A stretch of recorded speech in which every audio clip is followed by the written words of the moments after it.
오늘 국내 증시 개장 상황 특징 업종 알아보겠습니다. 네, SK증권 경인지점 이재규 PB차장 나와 계십니다. 어서 오세요. 어서 오세요. 안녕하세요. 예, 사장님 시장 얘기 전에 네. 요즘 뭐 이렇게 뉴스 보도에 보니까 증권사 객장에 뭐 막 미어 터지는 모습하고 계좌 개설하더라고. 네. 그리고 그 객장 직원들은 뭐 몇 달째 점심도 못 먹어요 이런 얘기도 막 들리던데 네. 실제 분위기 어때요? 실제로 많은 분들이 방문을 하고 계십니다. 그래요? 그래서 이제 주식 투자에 대한 열기가 굉장히 높구나라는 것을 체감을 할 수가 있는데 네. 이제 그동안 주식 투자를 아예 안 하셨던 분들도 많이 오세요. 그래서 이제 그런 분들 같은 경우는 현금을 들고 오셔서 진짜로. 삼성전자를 매수해달라 이런 식으로 말씀을 하시거든요. 아, 현금을 들고 와서. 예, 그래서 네. 뭐 최근에 오늘도 아침에 보시면 미증시 같은 경우 조정폭이 굉장히 컸지만 네. 우리나라 시장 같은 경우는 지금 시가총액 상위 1, 2, 3위 기업들이 전부 다 올라오고 있거든요. 아무래도 이제 시장에 대한 관심도가 그 어느 때보다 좀 높지 않나라는 말씀 드리고 싶고요.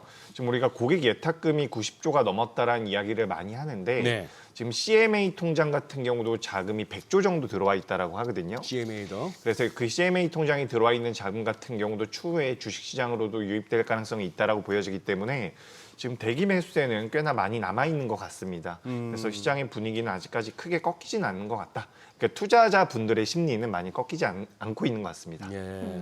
오늘 대통령 신년 기자회견이 10시인가요? 예, 맞습니다. 예. 어제 좀 시장이 쉬어가는 모습이었던 것 같은데 지금 시장에서는 어떤 메시지를 기대하고 있을까요? 네, 제가 뭐 이쪽에 대해서 제가 예. 전문가는 아니기 때문에 어디 뭐 뭔가 전화해서 물어볼 때도 없죠. 대도약이라든지 대전환에 대해서 이렇게 뭐 예. 키워드가 좀 예. 나왔는데 예. 네. 뭐 그동안 이제 기자회견을 통해서 우리가 받았었던 그런 투자 아이디어를 본다면 어쨌든 AI 쪽에 대한 투자를 하겠다, 뭐 반도체에 대한 투자를 하겠다라는 내용들이 많았고 오늘 시장에 보시면 원전 쪽과 관련되어 있는 기업들의 변동성이 굉장히 크게 나오고 있거든요. 원전. 그래서 원전 쪽에 대한 우리 정부의 정책적인 그런 선회 가능성이 지금 계속해서 좀 대두가 되고 있는 것 같습니다. 근데 대통령 같은 경우도 이 원전이 필요하다라는 이야기를 했다라고 하기 때문에 그에 따라서 어떻게 보면 장중에 변동성이 좀 나올 수 있지 않을까라고 생각이 되고요. 과거에 이제 몇 차례 기자회견을 통해서 시장에서 이 변동성이 나왔었던 경우가 장중에 기자회견을 하다 보니까 뭐 이제 아동 복지에 관련되어 있는 부분이라든지 출산과 관련되어 있는 부분이라든지 뭐 탈모와 관련되어 있는 기업들 같은 경우도 단발적으로 변동성이 굉장히 많이 나왔었죠. 그래서 이제 이런 부분들이 시장에 영향을 어느 정도 미칠 수가 있는데 그런 발언이 나올지 여부는 제가 정확히는 판단을 못하고 있습니다. 예, 그래요. 뭐 우리 시황은 대충 아까 말씀하신 대로 우리나라 국내 특히 개인 투자자들의 투자 열기가 여느 때보다도 높아졌다. 예. 그리고 대기 자금도 많다. 그래서 바깥에서 급락이 나오고 무슨 어수선한 뉴스가 들려와도 낙폭은 제한적이다. 이 정도는 뭐 하면 될 것 같고 한번 정책적인 측면에서 우리 이 차장님 한번 어떤 견해를 갖고 계신지 우선 요거 7월에 출시되는 국민참여형 국민성장펀드 예. 자 요게 지금 무슨 보니까 소득공제 혜택 얘기도 나오고 또 뭐 그런 얘기들이 나오던데 한번 내용도 알려주시고 기대하는 효과는 어느 정도인지. 일단 우리나라에서 국민성장펀드에 투자를 하면 추후에 이제 세제 혜택을 주겠다라는 내용이거든요. 그래서 작년부터 나왔던 이 부분이고 펀드는 어디서 그러면 조성하는 겁니까? 나라에서 이제 조성을 해서 나라에서 이제 자금을 어느 정도 모 펀드라고 이야기를 하죠. 모 펀드와 자 펀드를 이제 구성을 해가지고 국가에서도 정부에서도 자금을 공급을 하고 그 아래에서 이제 기업이라든지 추가적으로 자금을 공급을 받아서 그걸 펀드로 운영을 하겠다라는 부분이거든요. 그러면 일반 우리 국민들도 여기다가 돈 예, 태울 투자를 할 수 수가 있고, 있습니다. 투자할 수 있고. 예, 그리고 예. 거기에 대해서는 이제 세제 혜택을 주겠다라는 부분인데 예. 지금 우리가 뭐 이거는 전반적인 시장에 대한 정부의 정책적인 기조라고 보시면 좋은 게 작년 같은 경우는 코스피를 부양하기 위해서 여러 가지 좋은 정책들이 나왔었죠. 네. 뭐 상법 개정이나 그리고 뭐 세제안 개편에 대한 이야기들이 나왔었고 작년 하반기부터 이제 국민성장펀드에 관련되어 있는 내용들이 시장에서 계속해서 나오기 시작을 했습니다. 그리고 추가적으로 뭐 증권사들 같은 경우도 IMA라고 해서 지금 새로운 상품이 만들어졌는데 거기에 이제 만들어지는 그 자금을 가지고 우리가 코스닥이라든지 모험자본 쪽으로 투자를 해야 된다라는 내용들이 이제 어떻게 보면 원칙적으로 만들어지고 있거든요. 그렇다라고 한다면 지금 시장에서 이야기가 나오고 있는 국민참여펀드에 대한 세제 혜택이라든지 추가적으로 뭐 말씀드렸었던 제가 그 자금이 어쨌든 코스닥 시장으로 유입될 수 있는 그런 구조적인 조건이 만들어진다라고 저는 보여지기 때문에 코스닥. 예, 코스닥 쪽에 대한 모멘텀이 모험 자문 쪽으로 이제 자금이 유입된다면 네. 뭐 벤처 쪽으로도 자금이 많이 들어가는 거거든요. 예. 그렇기 때문에 이제 코스닥 시장에 대한 부양 가능성도 저는 분명히 있다라고 생각을 하고 있습니다. 그러니까 작년에는 코스피 위주로 변동성이 많이 나왔다라고 한다면 여전히 올해 같은 경우도 코스피 대형주 위주로의 변동성이 나오고 있지만 코스닥 같은 경우도 자금이 유입될 가능성이 굉장히 높고 최근 이제 국민연금에 대해서도 정부에서 코스피와 코스닥에 대한 배분율을 높이겠다, 비중을 확대하겠다라는 얘기들이 나오고 있거든요. 그래서 우리가 이런 전반적인 기조를 보면 우리나라 증시를 결국에는 부양하겠다라는 부분 쪽으로 계속해서 가고 있는 것 같아요. 그래서 이제 투자하시는 분들 같은 경우도 세제 혜택에 대해서 계속해서 문의를 하시고 저 같은 경우도 실질적으로 지금 RIA 계좌에 대해서 문의를 굉장히 많이 받고 있거든요. RIA 계좌 같은 경우는 해외에서 주식 투자를 하다가 거기서 수익이 났을 때 RIA? 네, 복귀 계좌라고 예, 이야기를 예, 많이 예, 하죠. 예. 그래서 이 계좌 같은 경우는 미국 쪽에서 수익이 많이 났을 때 매도를 하면 그 세금을 많이 물어야 되는데 5천만 원까지는 비과세를 하겠다라는 이런 부분들로 인해서 우리나라로 해외 주식을 가지고 와서 거기서 대응을 하면 세제 혜택을 주겠다라는 부분들이거든요. 근데 이런 부분들도 요즘에 굉장히 문의가 많이 들어오고 있습니다. 그래서 생각보다 세제에 대해서 세제 개편에 대해서 관심이 많은 것 같다라는 생각이 들고요. 정부에서 정책적으로 이렇게 좀 투자자들에게 우호적인 스탠스로 나아간다라고 한다면 시장의 자금은 계속해서 좀 더 유입될 수 있지 않을까라는 말씀 드리겠습니다. 지금 말씀 주신 그 RIA 이거에 대해서도 좀 자세히 설명을 해주세요. 이게 매도 시점이 뭐 이럴수록 또 세제 혜택도 있다고 하고 1년 동안은 또 계속 이제 국내 쪽으로 투자를 해야 된다라는 거잖아요. 예, 맞습니다. 이게 작년 12월 23일 이전에 예. 해외 주식을 보유하셨던 분들에게만 해당이 되는 거예요. 언제까지요? 작년 12월 23일 이전에 보유를 했던 투자자분들. 그러니까 지금 이런 이제 RIA 계좌가 지금 이제 만들어져서 2월 달에 상품 자체가 출시가 될 텐데 이야기가 나왔던 것은 작년 말이거든요. 네. 작년 말에 이런 이야기가 나오면서 그때부터 해외 주식을 투자한 분들 같은 경우는 어떻게 보면 혜택을 못 받는 거죠. 혜택을 받기 위해서 무리하게 투자를 하신 분들에게는 혜택을 주지 않겠다라는 거고 그 전에 매매를 하고 있었던 분들에게만 혜택을 주겠다는 거거든요. 그래서 작년 12월 23일 이전에 보유했던 분들이 RIA 계좌가 만들어지고 복귀 계좌가 만들어지고 나서 그 상품이 개설이 되면 이 계좌를 통해서 해외 주식을 이관을 하고 그 해외 주식 이관한 부분에 대해서는 양도세로 5천만 원까지 비과세를 해주겠다. 근데 그게 1분기 내로 진행이 되면 100% 비과세를 해주겠다라는 부분이고요. 뭐 2분기, 3분기 그러니까 우리나라로 자금이 들어오는 시점 자체가 좀 늦춰지면 그 감세의 절세의 비중 자체를 줄이겠다라는 거거든요. 그래서 1분기 때 많은 혜택을 주겠다라는 부분이라서 이게 근데 아직까지 RIA 계좌가 완벽하게 명문화돼서 나오지 않았어요. 네. 그래서 이런 부분들 같은 경우는 추가적으로 좀 체크를 해봐야 될 것 같고 가끔씩 이제 고객님들 같은 경우도 저한테 물어보시는 게 지금 그럼 매도하면 되느냐라고 하는데 저 RIA 계좌를 통해서만 혜택을 받을 수가 있는 거거든요. 그렇기 때문에 지금 매도하는 것은 개인적으로 매도하시는 것은 혜택을 받지 못한다. 그러니까 저 이렇게 계좌로 좀- 다 옮겨가서 예, 맞습니다. 거기서 매도를 하고 해야 된다는 거예요. 예, 맞습니다. 그 RIA 계좌를 통해 가지고 매도를 하고 거기서 이제 국내 주식에 1년 정도 이제 자금이 계속해서 남아 있어야 된다라는 부분인데 실제로 뭐 국내 주식에 매매를 하지 않더라도 제가 알기로는 혜택을 받는 것으로 알고 있어요. 하지만 주식 투자가 이제 어쨌든 시장 자체의 자금이 고여 있게끔 머물러 있게끔 만들려고 하는 그런 시스템적인 부분이라고 저는 생각을 하고 있기 때문에 그 부분에서 우리가 이걸 좀 체크를 해보시면 좋을 것 같고 지금 실질적으로 우리나라 같은 경우는 미국 증시에 비해서 주가 흐름이 상대적으로 강한 모습을 보이고 있거든요.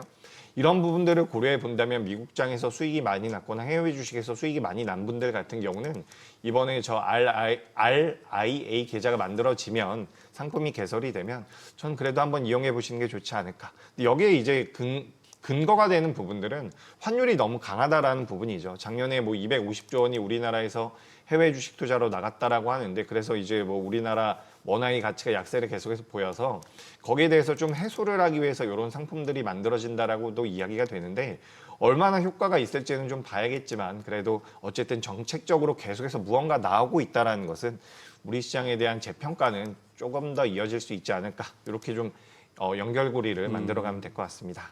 야, 여의도 금융투자업계 지금 IT 쪽 저 전산팀은 머리 아프겠다. 예. 이거 준비하려면은 알아야 요거. 네. 그러니까 작년에 한번 공문이 내려오고 네.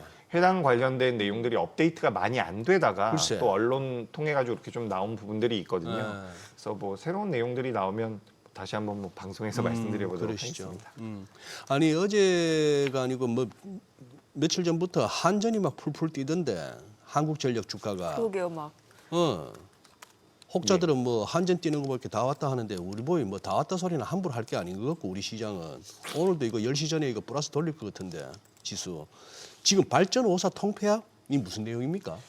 우리나라에 발전소가 5군데가 있다라고 발전소가? 해요. 네, 뭐 동부 발전소 이런 그래. 식으로 해서 5군데가 있는데 어쨌든 뭐 사업을 해보시거나 기업들을 운영해 보시면 알겠지만 여러 군데에서 독자적으로 진행이 되면 그게 효율성이 굉장히 떨어질 수밖에 없거든요. 그래서 운영이 되는 부분들에 대해서 효율성을 제고하기 위해서 통합을 하겠다라는 이야기들이 나오고 있는데 이런 내용들이 뭐 전력기기, 전력설비기기 쪽이라든지 원전 쪽이랑도 엮이면서 이야기가 좀 나오고 있지만 이건 사실 제도적인 부분이라고 저는 생각을 하고 있고 전력설비주가 변동성을 보이기 위해서는 캐펙스 투자가 돼야 된다라는 부분 그리고 원전 쪽 같은 경우는 지금 정책적인 모멘텀이라든지 글로벌 AI라는 트렌드 쪽에 대한 수혜를 받고 있기 때문에 이쪽으로 좀 생각을 하시는 게 좋을 것 같아요. 그래서 그 통합과 관련되어 있는 부분들 같은 경우는 단발적으로 이제 증시에 영향을 크게 미칠 만한 사안은 아니라는 말씀 드리고 싶고요. 오늘 장 초반부터 천연가스와 관련되어 있는 기업들이 변동성이 많이 나오고 있는데 우리가 지금 미국 같은 경우는 천연가스가 갑자기 가격이 많이 올라왔거든요. 예. 그래서 그런 부분들이 우리나라 시장에는 영향을 좀 미치고 있다. 우리나라 같은 경우도 뭐 추이가 가속되고 있기 때문에 계속 지속이 되고 있기 때문에 뭐 관련해 가지고 수익성이 좋아질 것이다라는 이야기가 있는데 미국 쪽에서 천연가스 가격이 굉장히 가파르게 올라와서 또 우리나라에서는 천연가스와 관련되어 있는 기업들의 변동성이 좀 나왔다라고 보시면 좋을 것 같고 트럼프가 알래스카와 관련되어 있는 코멘트를 또 했어요. 한국과 일본에서 많은 투자금을 유치를 했다. 라는 내용들이 나오면서 오늘 강관 관련주라든지 LNG와 관련되어 있는 기업들의 변동성이 좀 나오는 게 아닌가 이렇게 좀 생각을 하면서 한국전력 같은 경우는 결국에는 원전 쪽에 대한 모멘텀이 가장 강하지 않나라고 생각을 하고 있습니다. 네. 네. 예. 아니 오늘 제약바이오가 사실 어제도 시간에서 이제 바이오 쪽도 많이 좀 움직이는 모습이었는데 오늘 지금 알테오젠이 11% 급락을 하니까 이게 줄줄이 제약바이오 쪽으로 지금 물량들이 많이 나오고 있는데 이거 다른 뭐 악재가 좀 있는 거예요? 아니면은 어떻게 봐야 되는 거예요? 이게 굉장히 수급적인 부분이 많이 영향을 미치고 있는 것 예. 같거든요. 저도 이렇게까지 많이 밀릴 만한 일인가라고 생각이 되는데 네. 알테오젠이 일단 어제 공시가 나왔습니다. 기술 이전에 관련되어 있는 공시가 나왔는데 시장의 기대치에 못한 수치가 나왔다라고 해요. 근데 제가 따져보니까 작년에 뭐 다이치 산큐랑도 규모가 좀 비슷한 기술 이전이 나왔거든요. 그래서 그런 부분들을 고려해 보면 기대감에 비해서는 좀 안 나온 부분이지만 어쨌든 이것도 지금 이제 뭐 독일 쪽에서 이 머크 ALT4에 대해서 알트4에 대해서 계속해서 문제를 제기할 수 있다라는 부분들이 부각이 됐지만 그런 과정에서도 이제 기술 이전이 나왔다라는 것은 저는 굉장히 긍정적이라고 생각이 됩니다. 네. 하지만 시장의 기대치에 미치지 못했기 때문에 주가가 좀 밀렸던 부분이고 오늘 같은 경우는 전반적으로 지금 반도체라든지 자동차라든지 대형주 쪽으로 다시 한번 자금이 몰려가는 상황이라서 오늘 굉장히 장 초반부터 시장 자체가 불안정했잖아요. 네네. 그래서 불안정한 과정에서 제약바이오를 보유하셨던 분들이 매도를 하면서 좀 넘어가는 것 같고 실질적으로 지금 미국에서 금리 인하 확률이 3월 달 같은 경우도 굉장히 많이 내려오고 있거든요. 그래서 금리 인하에 대한 모멘텀들이 사라지고 있다라는 부분들. 미국의 국채 금리가 올라가고 일본 같은 경우는 이번 주 후반에 BOJ에서 뭐 금리 인상 인하 여부가 결정이 될 텐데 지금 이제 금리 인하에 대한 기조 자체가 좀 흔들리고 있다라는 명분으로 제약바이오가 조정을 좀 받고 있는 것 같습니다. 네. 하지만 제 생각에는 뭐 알테오젠 같은 경우도 못한 게 아니잖아요. 예. 문제가 생긴 게 아니라 어쨌든 잘 진행이 된 것을 공시를 했는데 너무 낙폭이 과한 게 아닌가라고 생각을 해서 전 제약바이오 같은 경우는 지금부터 이제 낙폭이 좀 나오는 기업들 위주로는 그래도 좀 봐보실 필요가 있지 않을까. 저는 긍정적인 스탠스로 보고 있습니다. 오히려 기회일 수도 있다. 예. 예. 이따 또 시간 때문에 또 못 여쭤볼라. 좀 먼저 물어보세요. 예, 네. 요거 아까 우리 글로벌 비즈에서 임선우 캐스터가 그거 소개해 줬는데 저 머스크하고 라이언에어라는 그 항공사 CEO하고 뭐 이제 감정 싸움까지 갔던데. 사버린다고. 예. 아니 그거는 뭐 한두 시간짜리 비행하는 거 저가 항공사인데 거기다가 이제 스타링크 안테나 달면은 그거 하다는 거 아니에요. 이래저래 비용이 든다. 뭐 이런 식이고 그거다 대놓고 이제 둘이 서로 막 바보니 멍충이니 이렇게까지 갔다가 이제 사버릴까 소리까지 네. 왔는데 지금 이 항공하고 해운업계에서 스타링크 도입 이거 지금 어느 정도까지 얘기가 되고 있는 겁니까? 가까운 현실이에요? 네, 지금 뭐 우리나라 기업들 같은 경우도 네. 스타링크를 도입하겠다라는 이야기가 나오고 있거든요. 어. 스타링크가 저도 이제 배를 타면서 일을 하진 않았기 때문에 거기 어떻게 인터넷을 운용하는지는 모르겠지만 예, 지금 예. 뭐 글로벌 시장에서 뭐 전쟁이라든지 인터넷이 잘 통하지 않는 곳에서는 스타링크가 굉장히 톡톡한 역할을 하고 있죠. 근데 이제 뭐 해상에서도 스타링크를 이용해서 운행을 한다라고 한다면 역시 뭐 효율성이 굉장히 많이 올라갈 가능성이 높다라고 판단이 됩니다. 그래서 결국에는 뭐 저궤도 위성이라든지 우주 산업 쪽에 대한 부분들이 예전에는 우리가 우주에 탐사를 하러 간다라는 쪽으로 연결을 많이 지었었잖아요. 탐사라고 우주에 대해서 연구를 하겠다라는 관점이었다라고 한다면 지금 우주와 관련되어 있는 부분들이 이제 탐사가 아니라 산업으로 넘어가고 있다라고 보시면 좋을 것 같습니다. 그래서 우주에 관련되어 있는 이런 저궤도 위성과 그리고 스타링크 같은 부분들을 이용해서 지금 시장에서 진행되고 있었던 기존의 산업들을 좀 더 개발하고 현대화시키면서 수익성을 개선시킬 수 있다. 이런 관점들이, 이런 분석들이 계속해서 나오고 있다라고 보시면 좋을 것 같습니다. 그래서 우리나라 뭐 해운주라든지 관련되어 있는 기업들도 스타링크를 적용을 하겠다라고 하는데 결국엔 이것은 저는 우주항공 쪽과 연동이 될 필요성이 있다라고 생각이 되거든요. 네. 우리나라에서도 우주항공 기업들의 변동성이 굉장히 크게 나오고 있는데 어떻게 보면 이게 굉장히 아이러니한 게 우주항공이라는 것은 우리 시청자분들께서도 아시겠지만 결국에는 성장성을 보고 가는 부분이거든요. 굉장히 아이러니한 것은 성장성을 보고 간다라는 것은 어떻게 보면 장기 투자를 했을 때 좋은 수익이 나올 수 있다라는 건데 대부분 태만성을 가지고 굉장히 급등락이 많이 나왔다라는 거죠. 그래서 우리가 투자의 관점으로 볼지 매매의 관점으로 볼지는 필요할 것 같은데 우주항공 산업이라는 것이 우리가 생각했던 것보다 굉장히 가깝게 다가와 있다라고 보시면 좋을 것 같습니다. 이게 이제 우주선을 로켓 자체를 네. 발사하는 데 있어서 과거에는 굉장히 천문학적인 비용이 들었기 때문에 인간이 만들어낸 모든 운송수단 중에서 가장 비효율적이라는 평가를 받았었거든요. 근데 이거를 계속해서 우리가 재사용을 할 수 있게 되면서 비용 자체가 굉장히 급감을 했고 그렇게 됐기 때문에 이제 우리가 우주 산업 쪽을 우주 탐사에서 산업으로 넘어갔다라고 보시면 좋을 것 같고 그와 관련되어 있는 기술력들이 가장 첨단 기술이라고 보시면 좋습니다. 우리가 뭐 휴대폰도 첨단 기술이라고 이야기를 하고 자동차도 첨단 기술이라고 이야기를 하는데 우주 산업이라든지 방산 쪽에 들어가는 기술력이 더 최신 산업 더 첨단 산업이라고 보시면 좋을 것 같거든요. 그래서 그 부분들이 우리 실생활에 들어오고 있다는 관점으로 보신다면 그 기술력의 공통점이 굉장히 많다라고 해요. 그래서 관련되어 있는 기업들 같은 경우도 저는 뭐 중장기적인 메리트도 있지 않을까 이렇게 의견 드리도록 하겠습니다. 네. 오늘 그래도 이제 빠르게 좀 낙폭이 줄여지는 쪽이 보니까 현대차 그룹주, 네. 또 예. 일부 로봇주들, 아무래도 지금 로봇 피지컬 AI에 대해서 좀 기대감이 많이 반영이 되는 것 같은데 이쪽은 어떻게 보세요? 네, 굉장히 많이 올라왔죠. 그래서 여기서 더 올라갑니다라고 말씀드리긴 어렵겠지만 지금 이게 생각보다 수익성의 속도 자체가 빨리 올 것이다라는 분석들이 있는 거죠. 게다가 이제 현대차 그룹 같은 경우는 그동안은 제조업체로서의 분석만 이루어졌었기 때문에 밸류 자체가 굉장히 저평가라기보단 밸류를 많이 줄 수가 없었죠. 하지만 테슬라와 비슷한 사업 구조를 가져가면서 로봇 쪽에 대한 모멘텀들이 붙어주고 그와 관련돼서 저는 개인적으로는 보스턴 다이내믹스가 상장하기 이전까지는 현대차 그룹주들 같은 경우는 우상향이 좀 더 이어질 가능성도 있다라고 판단을 합니다. 네. 가격적인 조정이나 기간 조정이 어느 정도 들어간다라고 한다면 올라올 가능성이 높다라고 보여지고 제가 지난번에 우리 방송에서도 그 이야기를 했었던 것 같아요. 현대차가 시가총액이 120조까지 올라오게 되면 지금 60만 원까지 올라온다라는 이런 산술적인 계산이 나오고 예, 있는데 예. 현재 50만 원대에서 거래가 되고 있거든요. 예. 근데 일각에서는 과거에 이제 현대차가 자율주행이라든지 애플카 쪽과 엮이면서 변동성이 나왔을 때 예. PER이 12배에서 15배까지 올라왔다라고 하거든요. 근데 우리가 12배에서 15배 정도까지 지금 우리가 대입을 해보면 60만 원을 넘어갈 수도 있다라는 산술적인 계산은 나오고 있습니다. 그래요? 이건 이제 산술적인 부분이니까 실제로 투자하시는 것과는 좀 다를 수도 있다라는 말씀 드리면서 다만 지금 현대차가 굉장히 가파르게 올라와서 추가적인 상승 여력은 뭐 좀 더뎌질 수도 있겠지만 우리가 과거에 저평가되어 있었던 부분들을 고려해 본다면 가격 조정과 기간 조정 이후에는 다시 한번 좀 우상향이 더 이어질 수도 있지 않을까라는 말씀 드리겠습니다.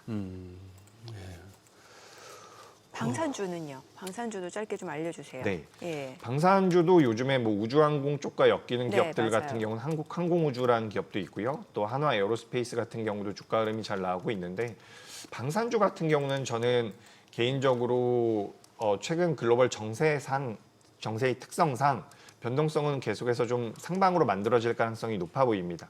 실제로 우리나라 기업들이 굉장히 저평가라고 이야기를 하고 있지만 네. 뭐 유럽의 뭐 라인메탈 같은 기업들과 비교해 봤을 때 우리나라 기업들이 저평가라고 볼 수는 없거든요. 근데 우리나라 기업들의 가장 큰 메리트는 뭐냐면 지금 미국과 중국이 대립을 하고 있고 미국과 러시아가 대립을 하고 있는 과정에서 미국산 물품이 아니라 다른 군무기를 생산할 수 있는 국가들이 많지가 않습니다. 물론 유럽 쪽에서도 유럽에서 자체적으로 증강을 할 수도 있다라는 이야기가 나오고 있는데 그 속도 자체의 차이가 굉장히 크거든요. 그런 관점에서 유럽 같은 경우도 공동구매 형태로 우리나라 무기를 구매할 수 있다라는 이야기들이 나오고 있어서 실질적인 2026년도와 2027년도에 대한 실적 개선 속도가 굉장히 가파를 가능성이 높아요.